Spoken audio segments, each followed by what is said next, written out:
Trade talks are coming down to the wire. The U.S. tariffs are set to kick in at midnight for countries around the world. And Canada is still trying to work out a deal with President Trump days after he signed an order to increase tariffs to 35%. Kaylee Schuyler joins us live from Ontario.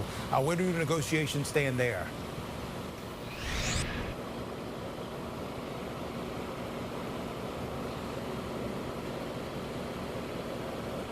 Hey guys, I seem to have lost IFB, but hi Tia and Taryn. So Canadian officials say they are expecting trade talks to move slowly, or take a while. They say things are moving slowly, but not completely stalled out. Just this morning, Doug Ford, the head of government here in Ontario, says that Canadian officials have a solid plan in place as talks continue. And Prime Minister Mark Carney says he hasn't spoken with President Trump in recent days and won't until it makes sense.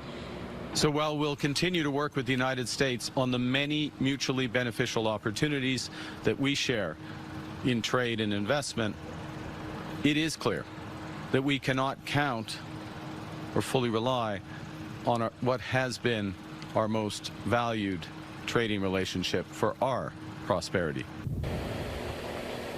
So right now I'm standing in Windsor, but you can see Detroit right across the river, and the two economies are tightly integrated.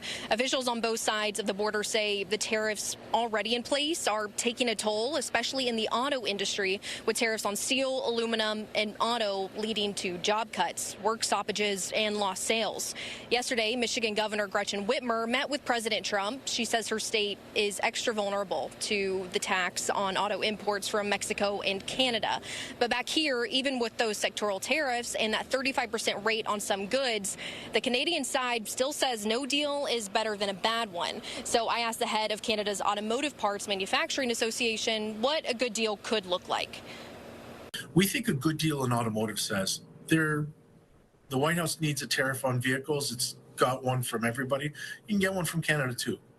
But maybe if those vehicles are USMCA compliant, or they've reached a 50% U.S. content level, then there's an exemption.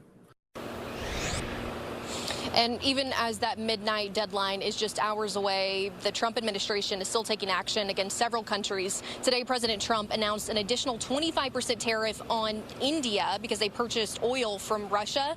That's going to take effect in 21 days, and it's going to stack on top of an already existing 25% tariff for that country. In Windsor, Ontario, Kaylee Schuyler, Fox 32 Chicago.